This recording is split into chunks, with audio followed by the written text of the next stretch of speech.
আসসালামু আলাইকুম দর্শক, আমন্ত্রণ জানাচ্ছি beyond border sports presence dugout dialogue powered by rabbit hole BD. BPL এর প্রি ম্যাচ শোতে আমরা যে দুটো ম্যাচ নিয়ে আজকে আলোচনা করছি, রাজশাহী ভার্সেস রংপুর এবং নোয়াখালী ভার্সেস ঢাকা। এবং যদি পয়েন্ট টেবিলের কথা বলি, চট্টগ্রামকে আমরা পয়েন্ট টেবিলের শীর্ষে দেখছি, রংপুর তার পরবর্তীতে স্থানে, সিলেট 3 নম্বরে এবং 4 নম্বরে রাজশাহীকে আমরা দেখছি, এবং পয়েন্ট টেবিলের তলানিতে আমরা দেখছি ঢাকা বনাম নোয়াখালী, যাদের খেলাটাও কিন্তু আমরা দেখছি সামনের ম্যাচে। প্রতীক ভাই, আমি যদি এই দুইটা ম্যাচ নিয়ে সংক্ষেপে আপনার কাছে জানতে চাই, কি প্রিডিক্ট করছেন, কেমন হওয়া উচিত খেলাটা?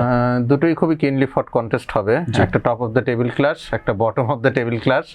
তো ম্যাচিংটা খুব ভালো হয়েছে, সেনে লড়াই হবে দুটো ম্যাচই হয়তোবা। আমরা নোয়াখালীর ফার্স্ট ম্যাচ জিততে দেখলাম, এবং ঢাকাকে আমরা কিন্তু এখনো পর্যন্ত থাকে না যে আপনি সবাই কিন্তু একটা জিনিসের সারপ্রাইজিংলি যদি বলি যে নোয়াখালী কিন্তু অ্যাটলিস্ট কম্প্যাক্ট একটা টিম মনে হচ্ছে, হয়নি এখনো, মনে হচ্ছে যে তারা হয়তো ট্রাই করছে, কিন্তু ঢাকা কিন্তু এখনো পর্যন্ত তাদের প্রপার যদি বলি ব্যাটার বলেন যাই থাকুক না কেন, ওইভাবে কম্প্যাক্ট টিমে নেই, কম্বিনেশনটা সেট হয় না আসলে, যে কোন ব্যাটার কোথায় ব্যাট করবে, কার কি রোল, ডে থেকে বোলিং করবে, ওপেনিং এ কে বোলিং করবে, that's all in a mace for Dhaka Capitals. তো আসলে নোয়াখালী এক্সপ্রেস আর ঢাকা ক্যাপিটালসের ম্যাচে আমার মনে হচ্ছে নোয়াখালী এক্সপ্রেস তাদের টুর্নামেন্টের দ্বিতীয় জয়টা পেতে চলেছে। এক্স ফ্যাক্টর কাকে চিন্তা করছেন এই নোয়াখালী ঢাকার ম্যাচে? হাবিবুর রহমান সোহান, ইফ হি স্টেজ ফিট তাহলে হাবিবুর রহমান সোহানের কাছ থেকে একটা ভালো ইনিংস হয়তো পেতে পারি। আর হায়দার আলী, উনি ব্যাট হাতে খুবই দুর্ধর্ষ, যেদিন ছন্দে আসবেন। আর কি প্লেয়ার নোয়াখালী এক্সপ্রেসের অবশ্যই সৌম্য সরকার, উনি দুর্দান্ত ছন্দে রয়েছেন, আশা করি আরেকটা ম্যাচ উনি কন্ট্রিবিউট করবেন। ঢাকার ক্ষেত্রে কি আমরা নাসির হোসেনের কাছ থেকে কিংবা সাব্বির রহমানের কাছ থেকে কোনো ভালো ইনিংস পাবেন? Sabbir Rahman x factor player হতে পারেন, বাট উনি আসলে প্রপার অ্যামাউন্ট অফ ডেলিভারিজ পাবেন কিনা এটা একটা সন্দেহের জায়গা। গুরবাজ কি প্লেয়ার হতে পারেন, বা আমি বলতে চাচ্ছি গুরবাজের সেই পোটেনশিয়ালটা রয়েছে কি প্লেয়ার হওয়ার। এখন ঢাকা ক্যাপিটালসের কিছু ইস্যুস হয়েছে, আপনি হয়তো জেনে থাকবেন, তো সেই জায়গা থেকে গুরবাজ কতটা মেন্টালি ফিট রয়েছেন বা উনি খেলবেন কিনা, এটা একটা প্রশ্নের জায়গা থাকছে।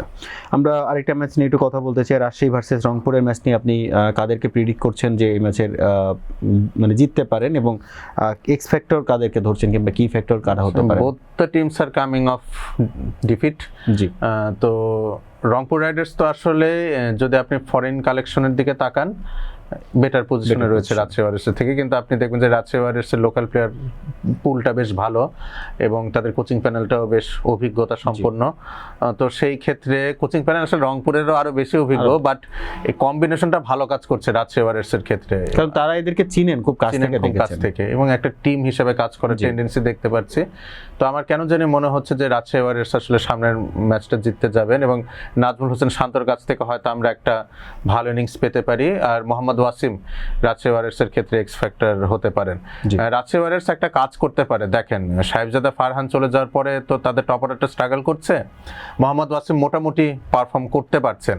তো জিশান আলম কিন্তু রয়েছেন আরেকজন এক্সপ্লোসিভ ব্যাটার, যেহেতু তানজিদ হাসান তামিম স্ট্রাগল করছেন, হোয়াই নট জিশান আলমকে একটা সুযোগ দিয়ে দেখা, একটা ক্যামিও যদি খেলে দেওয়া যায়, সেই ক্ষেত্রে রাজশাহী ওয়ারিয়র্স ম্যাচে আগিয়ে যাবে।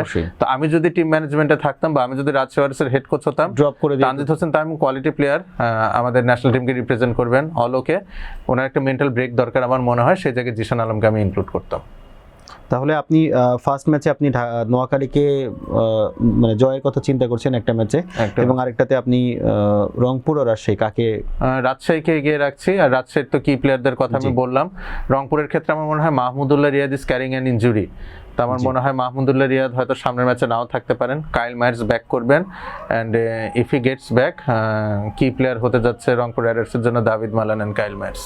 ওকে, আমরা আশা করি জয় পরাজয় থাকবেই, এবং সেখান থেকে একটা কম্পিটিটিভ ম্যাচ আমরা দেখতে যাচ্ছি। ধন্যবাদ প্রতীক ভাই। ধন্যবাদ দর্শক, আশা করি আমরা একটা ভালো দিন পার করব বিপিএল এর এই আসরে, যেখানে রাজশাহীর প্রতিপক্ষ রংপুর এবং নোয়াখালীর প্রতিপক্ষ ঢাকা হতে যাচ্ছে। দুটো ম্যাচই কম্পিটিটিভ হোক, দর্শক জনপ্রিয়তা পাক, এই আশাবাদ ব্যক্ত করে এখানে বিদায় নিচ্ছি। ভালো থাকবেন, সুস্থ থাকবেন, আসসালামু আলাইকুম।